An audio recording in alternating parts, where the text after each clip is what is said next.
All right, you guys, thank you so much for joining. Today we're talking about why your results on your fitness journey, your weight loss journey, your nutrition journey, whatever journey you are on, why your results don't really look like Instagram worthy or like Pinterest worthy when you feel like you're doing all the same things as the girls who do look pretty freaking amazing on Instagram and Pinterest, the look you're actually going for. What gives? Well, first, you need to make sure that when you are comparing your results to anyone else, is it a fair comparison?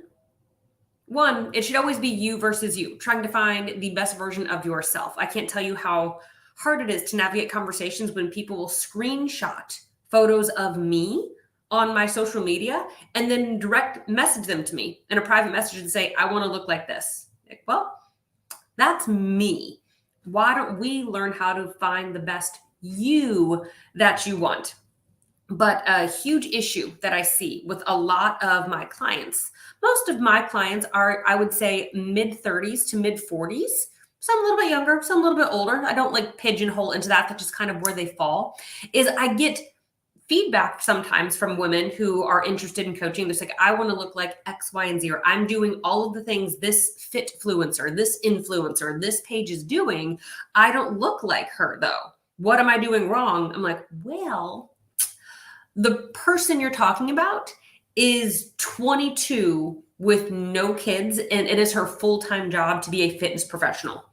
You are 38 with a career and a family and obligations completely outside of the realm of health and fitness. So if it is someone's literal job to talk about leading a healthy lifestyle, it's probably pretty easy for them to say they lead a healthy lifestyle like 98% of the time, as compared to someone who lives a normal human life with jobs that are not in the fitness and nutrition industry and has a lot of things going on that aren't directly tied to living a healthy lifestyle. So if you're going to compare, make sure you're also in the same age bracket, and maybe you're comparing yourself to someone who's never had kids and never takes a day off, doesn't have obligations outside of showing up on Instagram, looking a certain way. Remember, what you're seeing on social media is always curated and very handpicked to kind of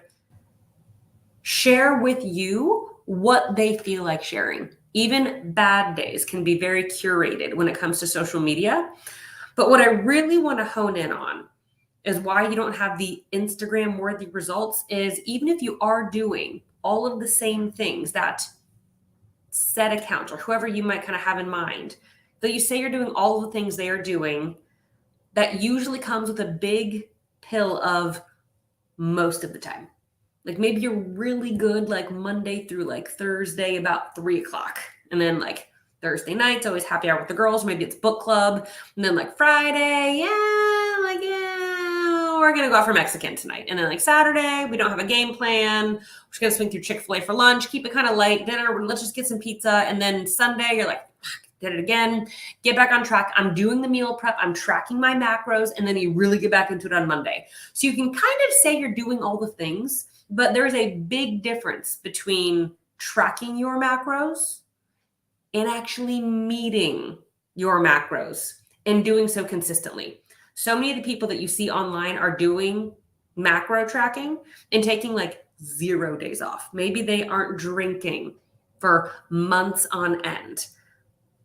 Maybe they haven't spent the last 5 to 10 years in a diet.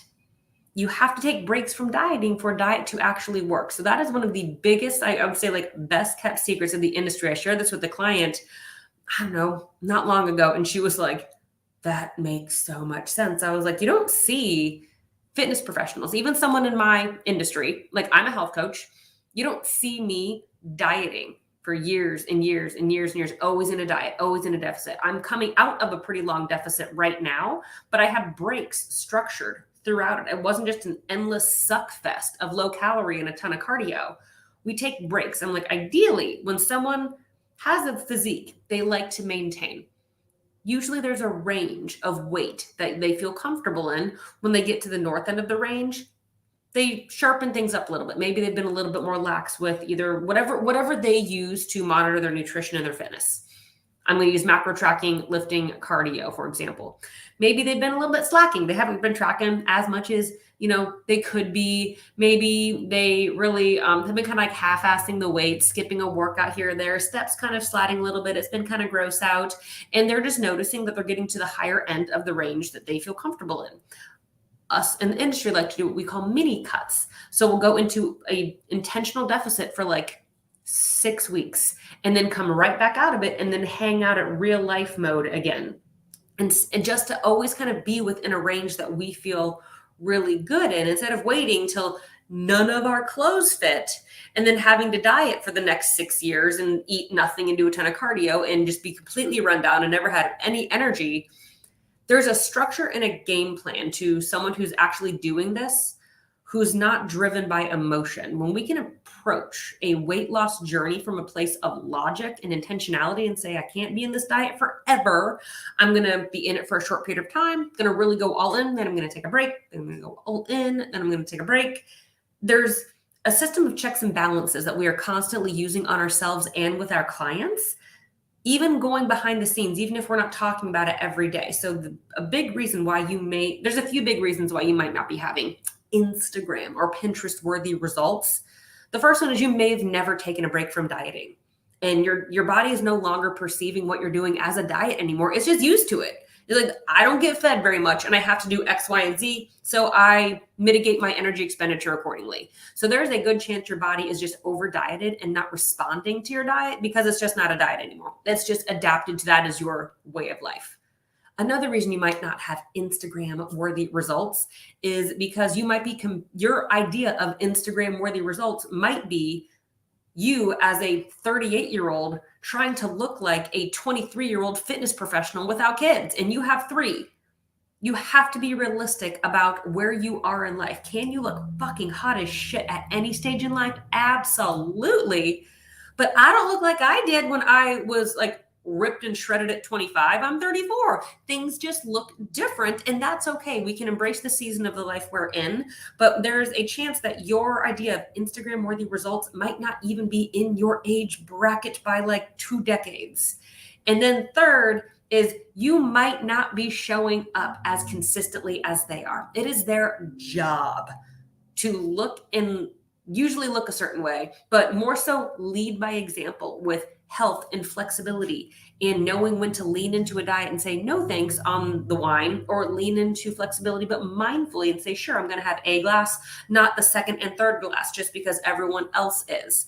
So if you have a normal human job outside of the industry, there's a good chance that you also have to navigate social situations outside of the health and fitness industry, which may mean that you're really only on plan like 4 out of 7 days a week.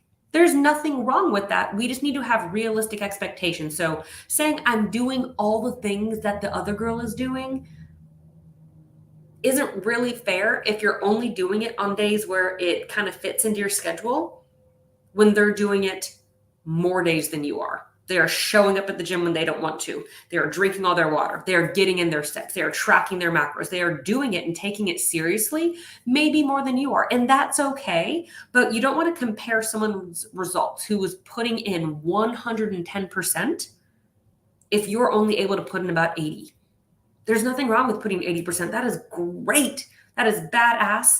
But we can't expect results that look like 110% effort if we're putting in 80. Our expectations and our effort really need to match up, and often there's a very large disconnect in the realm of dietary adherence to any sort of program and overall exercise. So not the most fun topic, but had to call it out that sometimes you don't have the results that you see other women enjoying online because your effort does not match theirs. And it's okay to say that you are doing the best you can given your current situation. And we need to mitigate expectations a little bit. So if you have any questions, please drop them below the video per usual. And please give me a follow across all social media platforms. You can find me on YouTube and LinkedIn and Facebook as Dr. Hannah Brandt. And you can find me on TikTok and Instagram as Having and Eating Cake, all one word. For now, I think a name change is coming.